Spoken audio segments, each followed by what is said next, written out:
Okay. Hello. Hello, everybody. Good Hi, morning. Darcy. Hi, Jemima.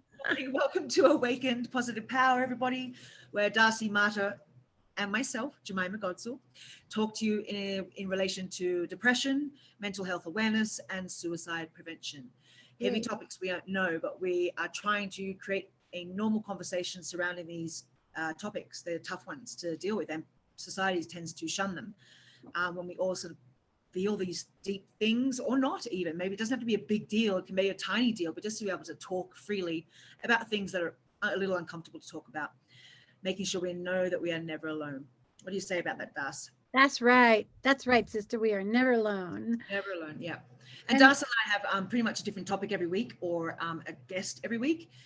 Darcy and I sort of sit here and talk about different things, and then often we bring in a guest who's just like us. I wouldn't say every day, I'd say just as beautiful as each and every one of us, with their own experience. But just when you hear someone else's experience, how humbling is it, Das? Like, you know, to hear someone's story and you go, my God, I would never be able to do that, go through it. And then it humbles you, but also you know that you're not alone, but also someone else says the same thing to your story. Go, my God, yeah.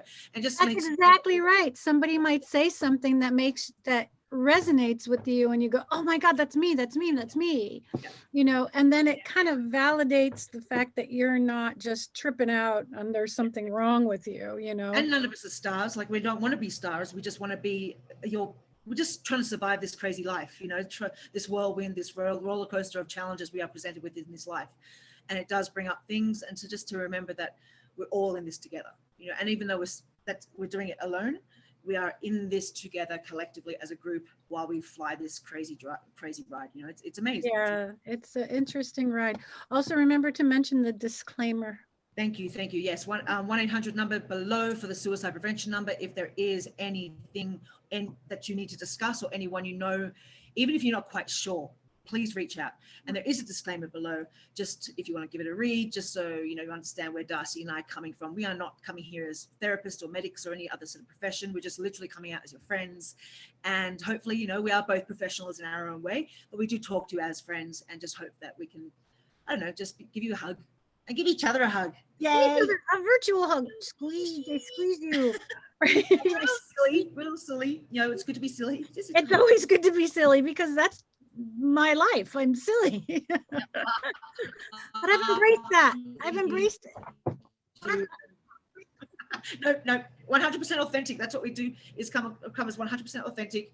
So, and of course, one thing though we forget to say, or I forget to say, Das forgets to remind me, is that if you have a topic or anything you want to discuss, you know, down the YouTube link, we do check it. You know, we're slowly getting a group of people together. It's not big right now, but we don't mind. We're here just if we can affect one person, and that's just Darcy and I. Even if Darcy and I are the only ones to affect each other, but we hope there's one more that we can simply just have a little bit of an influence on, or know that there is that feeling of support around them. That's all. We hope this group just slowly grows, and we get this word out there that we're all together. So if you have anything you want to talk about, that's my point.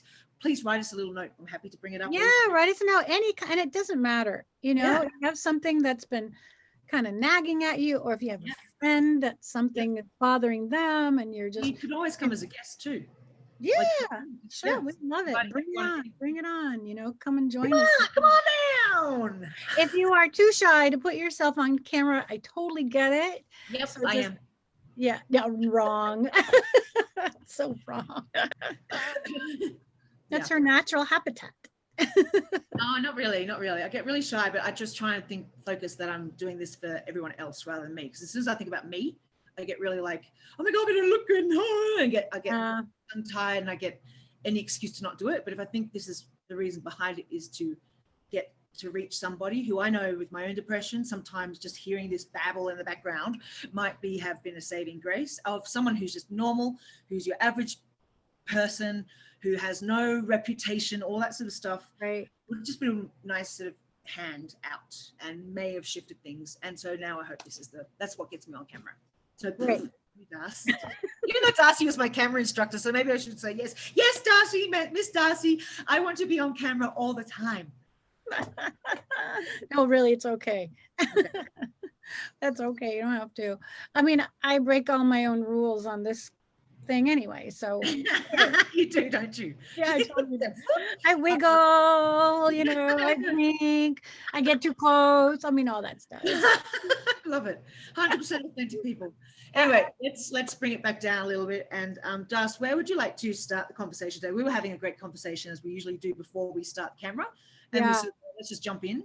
But I'm not quite sure where to start. I know you wanted to bring up some things regarding your own well-being, and let's see where we can go from there. What would you like to start with, Darcy? Well, you know, I was looking at the concept of healing as a healer, right? Healing as a healer. And then we had a really great guest. Well, we've had all kinds of great guests, Shiloh and B and Jason and Jared and Jules. And, you know, Jules was really interesting for me personally because her background is so similar to mine, so similar to mine. And, you know, you like to say trauma to triumph. Is that your? Yeah, that's my thing. And I have to say that I really appreciate that idea of trauma to triumph, but my whole concept of triumph is like this continuum, you know, it's like this continuum of process and working and changing continuously. And I also have a tendency to morph into different versions of myself continuously throughout my life. So I was looking at the idea of healing as a healer and, you know, my own story, because as I've been here participating with you, mostly I'm just, you know, support and a listener. And I thought, well, gosh, after listening to Jules talk, maybe I should talk a little bit about some of my own garbage so that I don't look like my whoa? You said your own garbage? My own garbage, my own baggage. That stuff that we're trying to like dig up. Hoo-ha. Hoo-ha is a much gentler word. Hoo-ha, the hoo-ha. Yeah, the whatever, you know, all that stuff. You know, and having grown up with a Catholic family, right? And this is not to diss on anybody's religious perspectives, because as a healer, oftentimes I work with a hypnotherapist.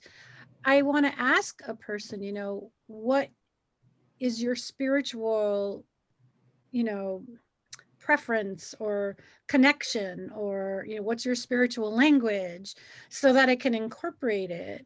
And I've had people say, please don't, I had this one woman tell me, don't even mention God, anything to do with any of that stuff.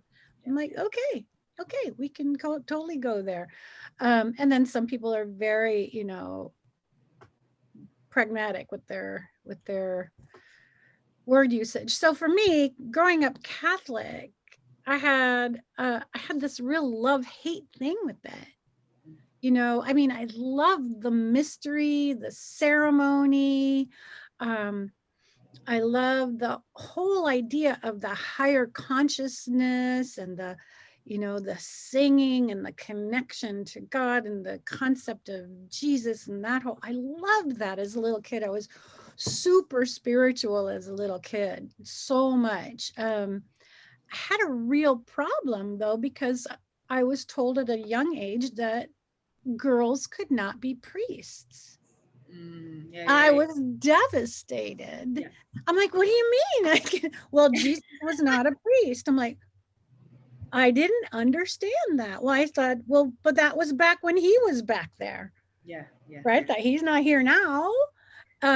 So it was really hard for me. And I remember talking to some nuns I met on a beach. I was, you know, out on the beach with my friends, and these two nuns were walking by, and I went up to them like, tell me all about it, you know, and they were kind of floored by this little kid, you know, this like, I think it was probably 14 or something in a bikini, asking them about, tell me about being a nun.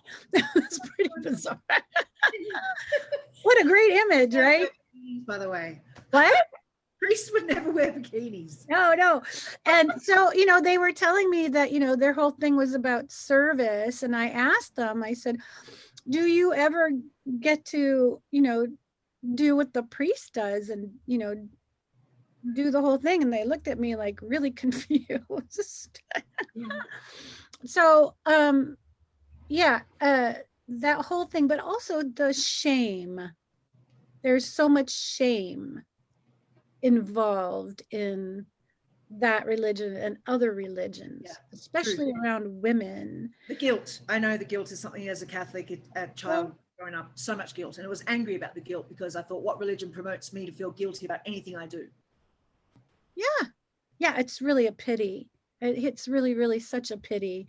So, yeah, growing up with that conflict, and then the other weird problem is my family was so critical and so Nice. judgmental and so hard on each other and the world, and just all the pressure, continuous criticism. I mean, there was not one thing you could do that was not going to elicit a comment. And so it got to a point where I was in high school, no, where I was in junior high school, middle school, and I would be completely frozen. In fact, I had such anxiety by the time I was in middle school that I lost touch with gravity. I was sitting in my French class and I was probably having a panic attack. And I was sitting there going, what is keeping me in my chair right now? I felt like I was about to fall out of the chair and Wow. fall onto the floor and not be able to get up and just like melt into the floor. And I remember sitting in the French class just going, I have to just stay in my chair. I have to just stay in my chair. I was in such panic mode. I was in panic mode continuously through middle school.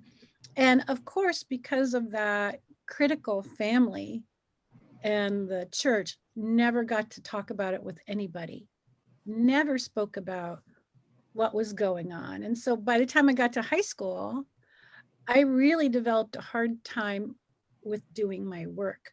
I could not do my work, could not focus. I probably had, some kind of, I don't know, ADD, or I don't know what was going on, but I struggled all through high school. And those panic attacks would come continuously, but it was nothing I could ever talk about. Never, ever, ever could talk about. And as a result, it stopped my college career because I could not focus in college. So Wow. I just went off to go do life instead, and then I discovered I was up for a really big role in this TV show and I missed it. And I'm like, maybe I just need to learn to meditate because I cannot calm down. And so that was how I started my healing path, was learning a whole How old were you variety. then? I was in my mid 20s. Okay, okay. I was in my mid 20s. And were you still following your religion? Were you still Oh, Catholicism? no. Once I moved away from home, that was it. Okay. That was totally it. And were you lost during those few years before you left Catholicism to your meditation? Did you feel kind of lost, or were you just sort of, it wasn't an issue? You mean spiritually? Was I spiritually lost? I don't think I really understood. Okay. What spirituality meant. I mean, always been very fortunate in that I've had a really great personal connection to spirit, and so, as a kid, talking to myself, oftentimes I would be talking to myself and talking to God at the same time. And that was probably that whole Catholic upbringing that, this omnipresent spirit is always with you and looking at you. But in essence, that's really the way we should be living our lives, is that there is no separation between ourselves and spirit, and that we do disembody ourselves as this, human right now, and this is all I've got, when in actuality, there's an expansiveness in our understanding. But of course, I didn't get that in high school. I just knew I didn't want to go to church anymore because I didn't buy it. Yeah.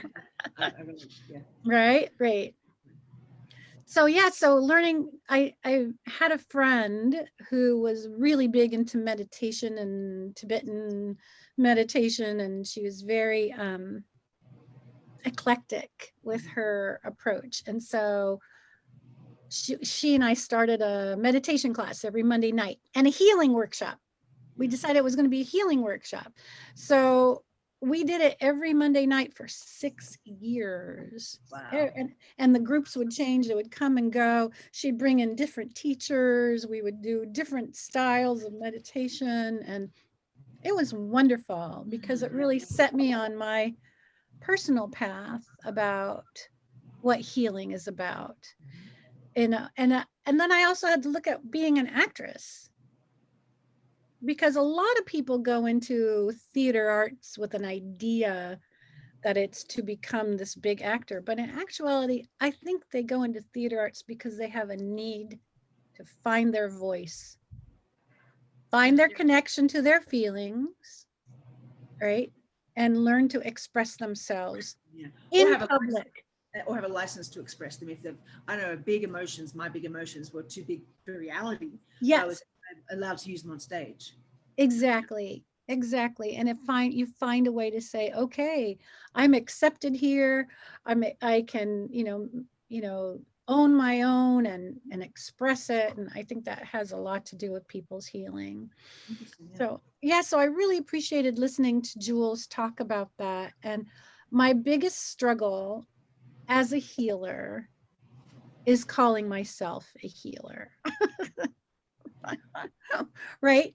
Because I don't want to put out the misinterpretation that I will lay my hands on you and heal you, right? Or I will say the magic word and put you on your healing path. I feel like when you're having a bad day yourself and you can't practice what you preach, the fraud, that fraud, you don't want to ever feel like you're being a fraud within the healers. You want to come across, because sometimes with my Pilates, I forget to practice what I do. Right. And then I feel like, oh my God, if I don't do this myself, well, how am I being a Pilates healer, instructor? Like, it just doesn't work that way. So you don't want to ever, I feel that's a battle as well. So I totally relate to that. Yeah. I mean, that's really my ongoing battle. So when I have a lot of clients, I like to tell them, I am your facilitator to your healing, that everybody has an inner healer in them. And the thing that blocks us from our inner healer is our chatter, our mind chatter, and our physical tension. And then, of course, our emotional tension, and then our spiritual tension, right? Because they all kind of go like that. So, so I'm simply the facilitator to guide you to your own internal healer. And one of the ways I like to describe that is, if you break your arm, you go to your doctor who will set the arm, right?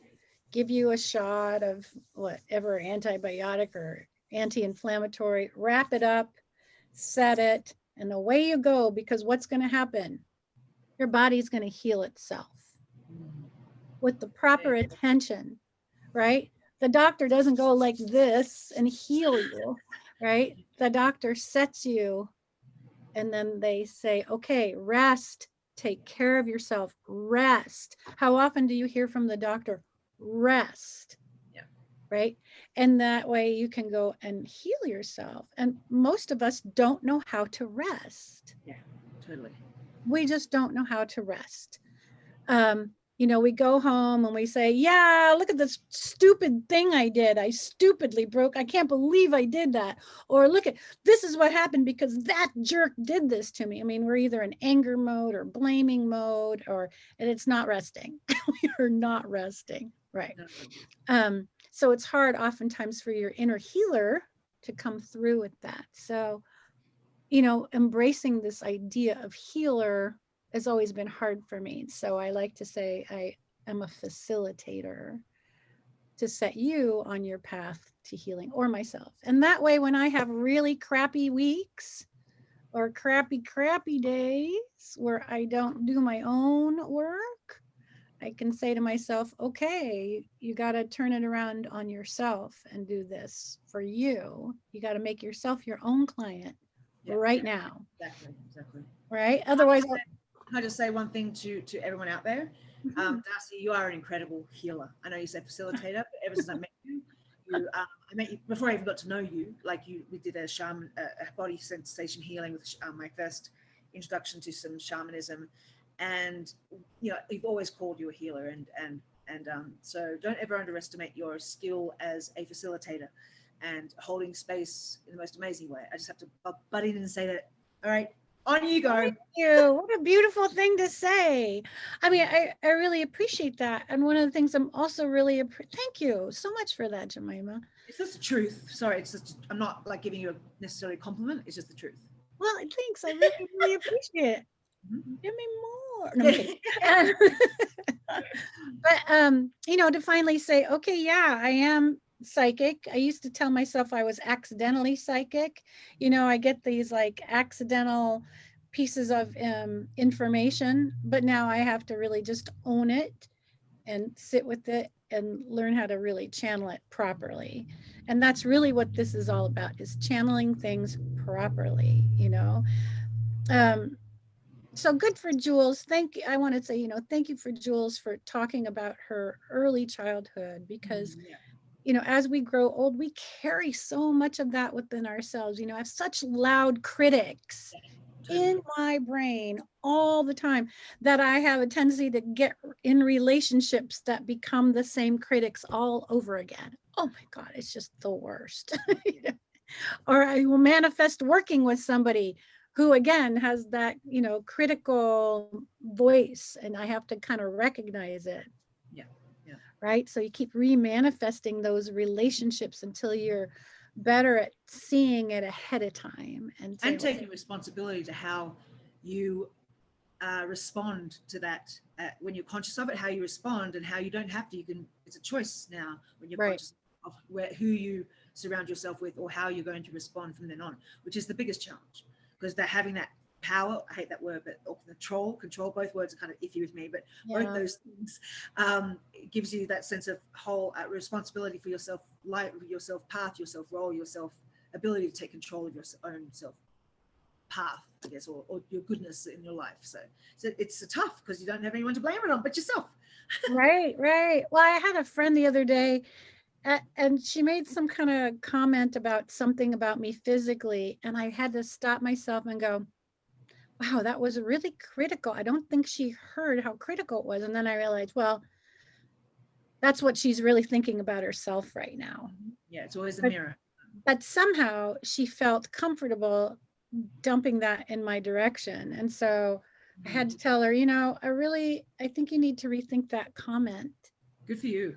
It was really big deal for me to be able to say that, because I, you know, always like just like, you know, the peacemaker. Well, you know, is this really going to help anything if I say something right now? How was that received, us? How did she receive it, considering she would know you as being the peacemaker? How did she receive you? She doesn't see me that way at all. Okay, You know, okay. She projects, this particular friend of mine projects a lot. So for me to actually say something, it stopped her to think, oh, well, I didn't mean it that way. I didn't mean it that way at all. And I said, I understand you didn't mean it that way, but that's the way it came across. And I think we just stopped talking about it because food for thought sort of thing. Yeah. Yeah. I mean, you know, I said it, so I made myself feel better. Whether or not she's in a place where she can hear it, that's not for me to really pursue. I don't have to force her to get my point. You know, I don't have to say, this is really important to me, because it really wasn't. I mean, it is, but it isn't. You know what I'm saying? So anyway, I just wanted to talk about that. So healing as a healer, you know, one of the things that you're doing right now that's so wonderful is that you are on your healing path. You're doing your exploration, and now you're bringing it into your life to also do that for others. Totally. And I think that's totally what it's about. That's totally what it's about. And I had to ask myself, and this is something I've been struggling with for a couple of years, and I think I finally got my mission statement down. My personal mission statement. Right? This is a big deal. Yeah. So, well, this is kind of a thing, you know. So, oh, I might cry. Oh, bless you. Right. I might cry. So, and when you cry, that means it resonates truthfully. Yeah. Full on. Right. So, you know, you go through life doing what you do. And then one day you stop and you go, this is not right. This is not working for me. So the entertainment industry just stopped working for me as an actress, as a director. I felt like I was constantly having to babysit people's you know, Of course. whatever their development. And then I thought, well, that's more along the lines of healing, and I really just want to work on this art project. It would be really nice to just work with artists who want to work on the art project with the bigger picture, not their own personal Yahoo. But you know, as a result of the industry and who I am, those are the people that I end up bringing into my life, are people who come to my project, and then it becomes a big personal Yeah. development. And so I had to really make peace with that for a long time, you know, to say, okay, well, here we go again. I've got somebody else who's going through a big blah, blah. And even though I'm not working with them right now as their healer, I'm their director, or I'm their teacher. We got to meld the two so we can get this freaking show up, right? Yeah, yeah, totally. Got to kind of hold them by the hand, like, okay, come on, we're going to get this show. And so then I started just getting into hypnotherapy, where I could just focus on one person at a time and help them move through their thing. But I kept saying to myself, it feels like there's something more that I'm not quite finding. Okay. Right. I mean, if you call me tomorrow and say, I've bitten my fingernails off, or I'm going through a divorce, or, you know, I've lost a loved one, I'm going through grief, or, you know, I've had people call me that they're dealing with cancer. I'm right there. Totally right there. Your nature does. You, yeah. Yeah, you know, and I've seen people who are at the end of their life, and I go in as a hypnotherapist, and I, you know, with a client who's at the end of their life, to help them release the tension around their spirit.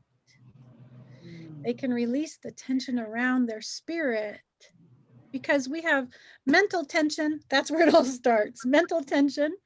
Every thought has a feeling.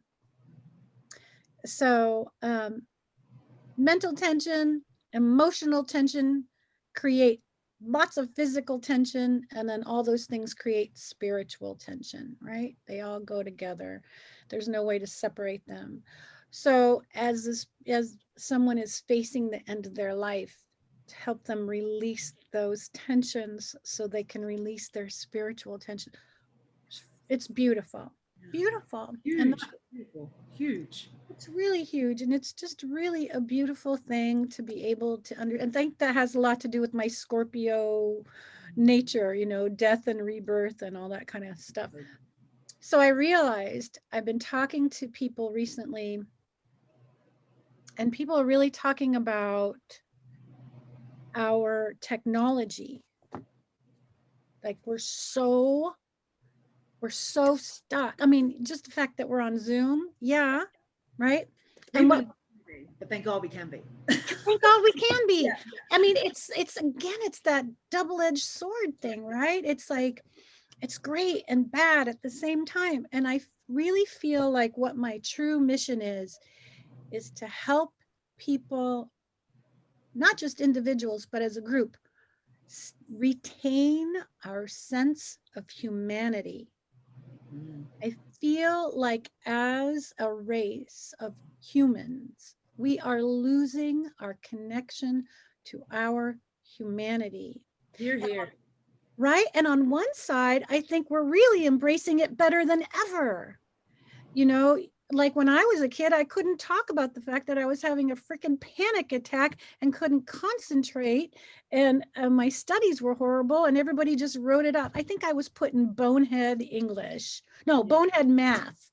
That's what they used to call it. I mean, like how For real? they called it bonehead math.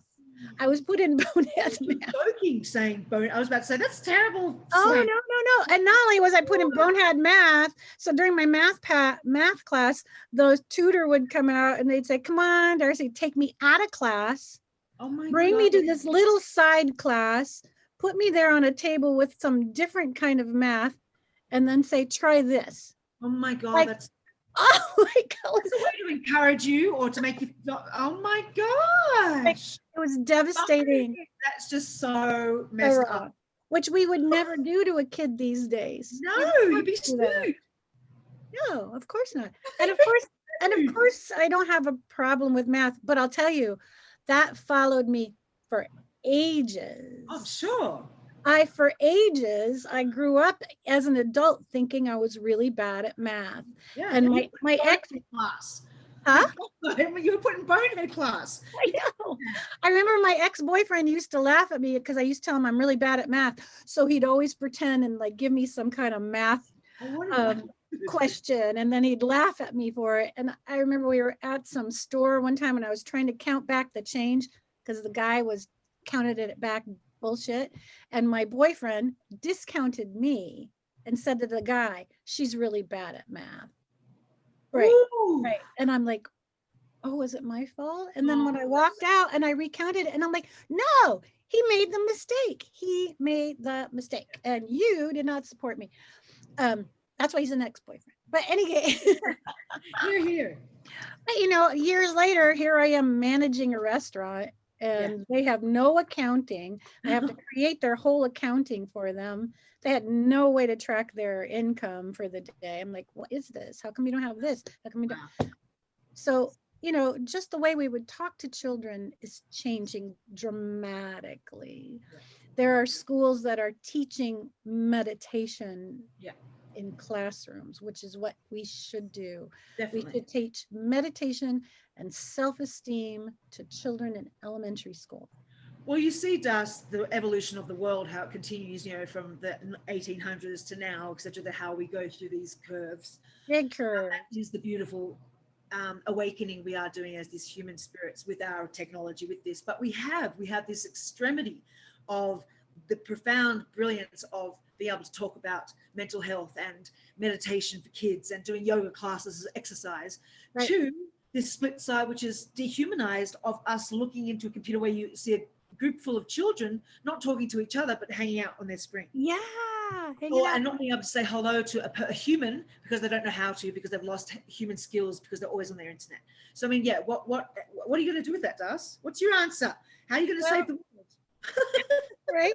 I think the more programs that we can create that introduce people back to their humanity, to their human self. And one of them is really to embrace their feelings and understand that when you have big feelings, that does not equal depression necessarily. Yeah, totally. And to really say, wow, I'm feeling really sad today. All right, let's embrace that. Let's embrace that sadness today. What can you do to honor your sadness? If you were your best friend and your best friend said to you, I feel really sad today, instead of dismissing your friend for feeling sad, can you comfort? Can you find a gift for them that gives them the appreciation of that sadness? Because sadness is really the next step to compassion. If we don't honor our sadness in ourselves, then it's hard to be compassionate for others who are suffering. And I think that's one of the issues that we are seeing, is people think they got to be so together all the time, and inside they're really struggling, you know. So to embrace the fact that, what is fear? Why are we fearful? Why do we wake up and struggle with fear? I struggle with fear all the time. You know, I got to make a recording. I got to deal with a client of something I've never dealt with before, or I got to, you know, help somebody who they might not be ready to hear this. You know, I mean, I deal with fear all the time. I'll try this and it won't work, and I'll look like an idiot, you know? So, but fear is a wonderful teacher. Yeah, gotcha. Fear. I think I broke a lot of my fear, the nature of my fear. If that makes sense. When I attempted to recover from my suicide attempt, when I was so confronted with my own death, and seeing the fear of my failure, the fear of my life, the fear of living, the fear of friends, family, all of that, the fear of disappointment, and then surviving it all, having to come through on the other end and go, oh shoot, there's nothing. I won't say this is, my ego sounds a little bit exploded right now. There's nothing to fear, but there's still a lot. But I'm not so afraid to fuck up. Pardon my language, YouTube. I'm not. I'd rather make a mistake and be fully open and go, oh, look at me, I messed up, and ho hum, it's my life path. So long as I can learn from it, maybe someone else can learn from it, then Yes. go forward, make as many mistakes as you can, follow that fear. I'm now on the road trip, I go anywhere all the time. It's like this fear of the unknown has been diminished a lot since the suicide attempt. So yeah. And that has a lot to do with depression, is fear of the unknown, right? How do I manage life's unpredictable occurrences? The unpredictability of life, it can make people super fearful. Definitely. And or you put all your energy into creating something and it goes flat. Or it does not work the way you want it to. And you got to be able to pull yourself up and restart and look at it differently. And so sometimes getting started again is really difficult because you're still in the space of the previous failure, when in actuality it really wasn't a failure. Yeah. And nothing's a failure because we learn from everything, and the biggest failures are usually our biggest successes, because it leads us, that everyone knows that quote, but like it leads us to the next step. Without that, how would you get to the next brilliant discovery through that failure? We have we evolve through those failures and create something bigger and deeper and more connected to what you really wanted to get to in the first place. I think that's profound. Yeah, that's exactly right. And bring on the failures, people, bring on the failure. Or the fear, both, like whatever it is, bring it on, like confront it. I also think that people equate success and failure with the monetary aspect of their efforts. So if their efforts are not bringing them their monetary rewards, then it's a failure. And I think that is, again, losing touch with humanity. That's, again, going back into the machine mind as opposed to the human mind, right? I mean, we have to constantly look at those heroes that in the face of failure, they tried again and again and again and again.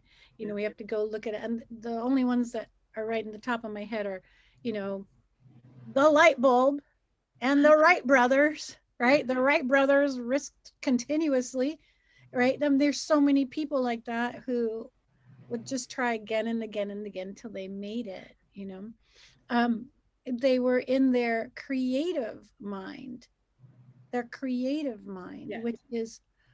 is their humanity. And this is what separates us from machines, is the fact that we have feelings and we can create. And we can have compassion for each other. Yeah, and you can only have compassion if you really honor your own feelings. Too true. So there's all those really big feelings, anger, to embrace our anger, to understand that anger is our motivator, right? And to say, wow, I'm really, really angry today. Okay, I'm not going to stop you from being angry. I'm not going to stop myself from being angry. I want to embrace it, look at it, understand it. Where is the anger coming from? Because the anger is asking you to make a change. If you're angry, that means that something needs to change, something personal, something worldwide, and it's asking you to be involved in that change. Now, what you do with it, that becomes the issue.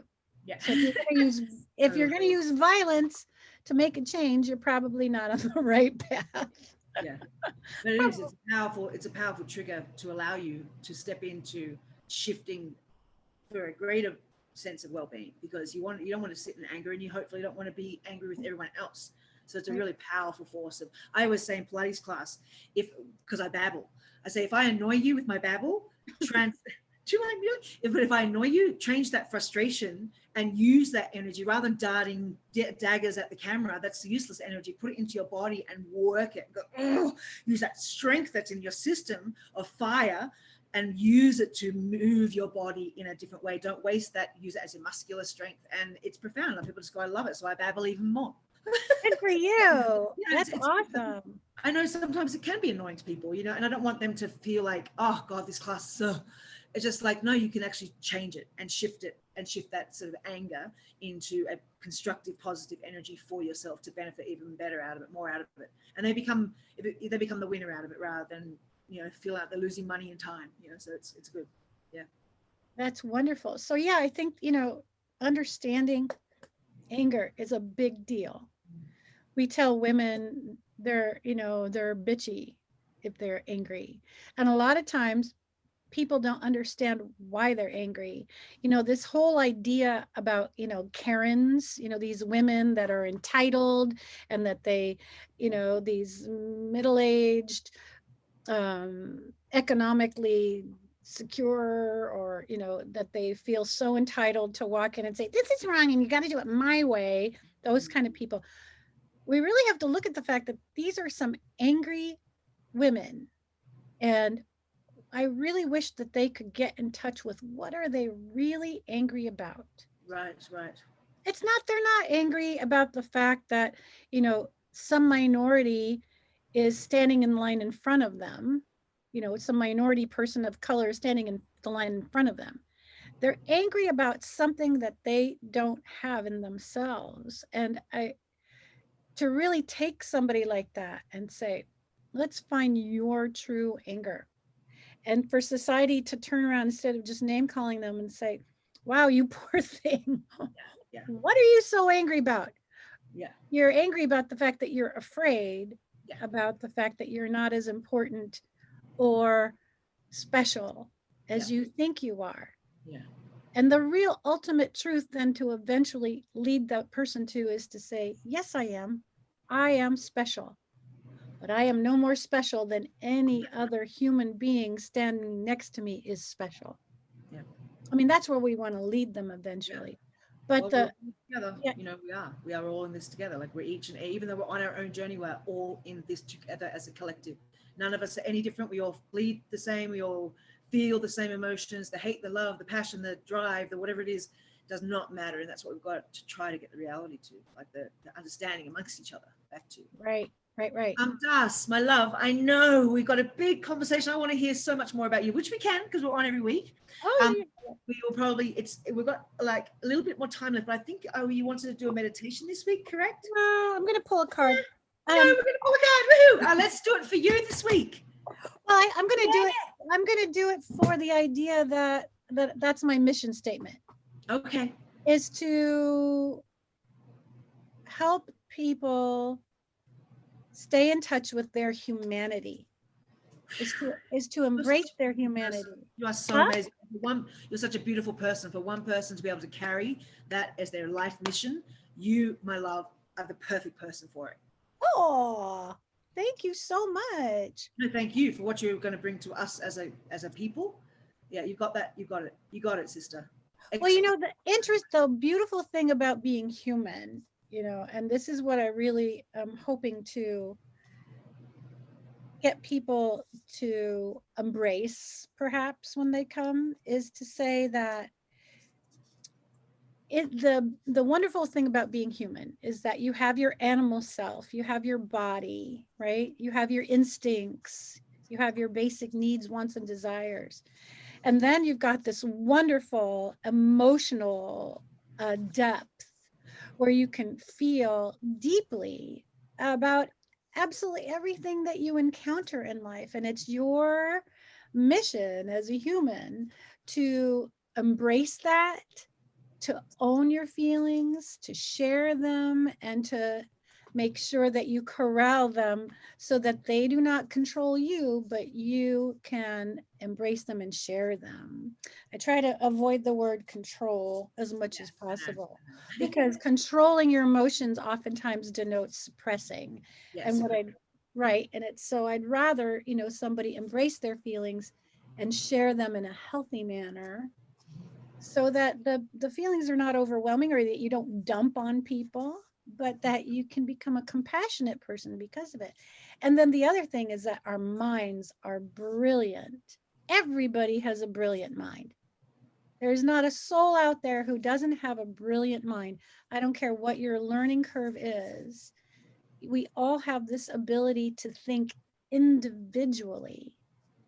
So you can have a learning disability. That doesn't mean that you can't think individually. And that's pretty amazing if you think about that. And then we all have our connection to spirit and how we take this body, mind, feeling, and we understand how to transcend with it. And that's what it means to be human. Beautiful. I think. Yeah. On my little humble self. Yeah. Beautiful. So anyway, so that's finally, finally figured out, what am I doing as a hypnotherapist, as a teacher, right? As a healer, facilitator, whatever you want to call it, is fine. So that's my mission statement. Woohoo! Took me.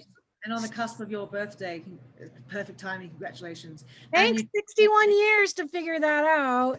Yeah, hey, you're so young still. But that's all that journey you took to get there.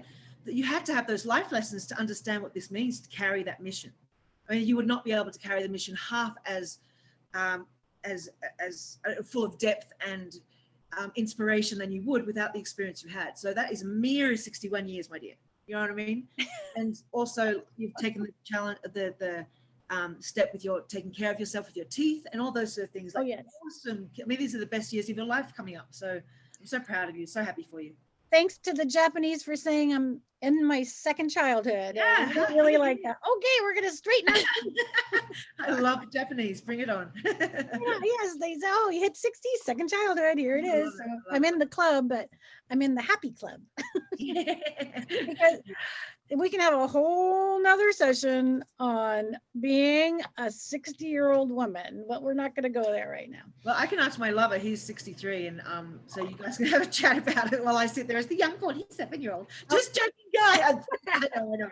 My knees are going. Don't worry, people. My knees are going. We can look at each other and go, she'll learn. I know, she'll learn. I know. He says that already. God damn it. You'll learn. Little one, oh, little one, you'll learn. Say, this is not that big of a deal, honey. You're like, yes, it is. Totally. No, it's not.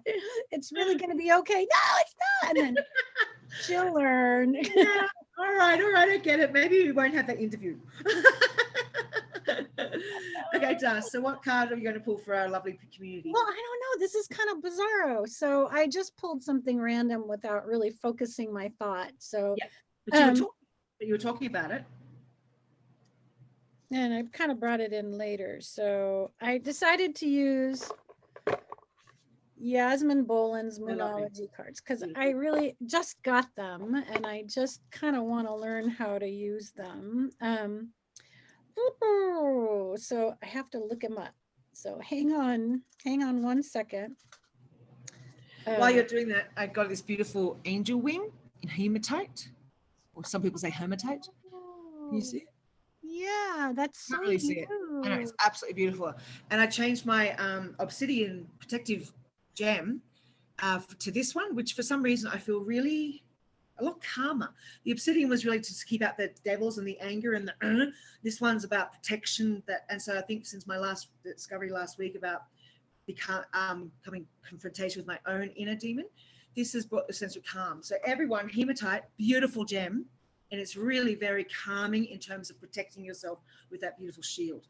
And where I think obsidian's a little more, if you've got some negative energy around you, it's kind of like chops it out of you. So just FYI. But also obsidian is about the subconscious. This was my birthday present. Oh my God, it's beautiful. Are you wearing obsidian? Yeah, I wear it a lot. Oh my God, how funny. That is so bizarre. I always wear obsidian. My Buddha head is obsidian. And yeah, that was the black gem I was wearing for all those. Oh my God, and then I'm talking about it. There's no such thing as obsidian is also a lot about the subconscious. Okay. And so yes, it does.